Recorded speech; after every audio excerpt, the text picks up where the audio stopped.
षड्यंत्र में इस देश के लोगों को बताया जा रहा है कि अपनी भूमि को कागज के टुकड़ों में बेच दो।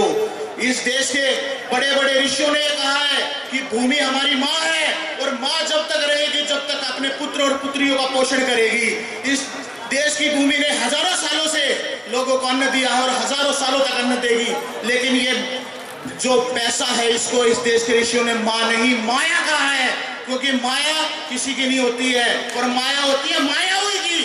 और जो मायावी राक्षस जो अमेरिका में बैठे हैं ये पैसा उन्हीं के पास चला जाएगा, जमीन भी उनकी हो जाएगी और पैसा भी उनका।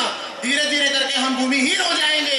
ये गहरा षड्यंत्र रोकने के लिए इस देश के लोगों को समझना होगा कि हमें अपनी भूमि नहीं बेचनी है, किसी भी कीमत पर नहीं बेचनी है, चाहे हमें 4 गुना मुआवजा दे, 4 लाख गुना मुआवजा दे, हमें भूमि नहीं बेचनी है। लेकिन लोग पूछते हैं, विकास के नाम पर विनाश चाहने वाले लोग पूछते हैं, अगर भूमि लोग नहीं देंगे तो इस देश का विकास कैसे होगा? इस देश के लिए भूमि की जरूरत है विकास के लिए। तो मैं कहता हूँ सरकार के पास आज भी लाखों एकड़ भूमि पड़ी है और यहाँ भूमिहीन किसान भी बैठे हुए हैं। उनकी पिछले कई सालों से मांग है कि वो भूमि ऐसे ही पड़ी है, अगर वो किसानों में भूमिहीनों में दे दी जाए तो उससे कुछ फसल पैदा होगी, इस देश का विकास तभी होगा। क्या इस देश का विकास सिर्फ यहाँ बड़ी बड़ी कंपनियों को ला देने से होगा?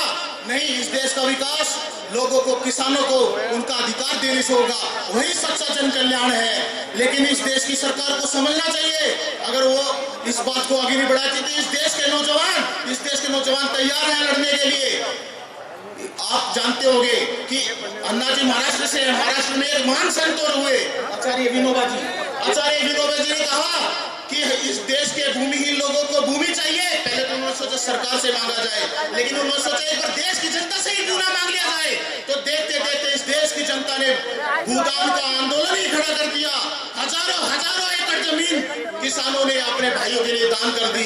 तो जब भी ये हमारा चरित्र है, हम लालची नहीं है, जब जब इस देश को जरूरत पड़ेगी हम जमीन देंगे, हम अपना खून देंगे, हम अपना पसीना से उसको सींचते हैं। लेकिन अगर वो हमसे जबरदस्ती करेंगे तो इस देश के नौजवान खड़े हो जाएंगे। इस देश का चरित्र में गांधी और भगत सिंह भी है, और भगत सिंह के नौजवान जैसे साथियों, जैसे भगत सिंह ने इस देश की आजादी के लिए अपना सर्वस्व दान कर दिया, सब कुछ बलिदान कर दिया, इस देश के नौजवान भी आज तैयार बैठे हैं। बस मैं इस देश की सत्ता को अंत में एक बात कहना चाहूंगा। अन्ना जी एक बात कहते हैं, ये हमारे सेवक हैं, शासक नहीं, लेकिन ये राजा बनना चाह रहे हैं, किंग बनना चाह रहे हैं। तो मैं इनको यही कहूंगा, इस देश के सेवक हो, इस देश के सेवक हो, कोशिश मत करो कि बन जाओगे किंग। समझ जाओ, इस देश के हर घर में पैदा हो गए हैं राजगुरु सुखदेव और भगत सिंह।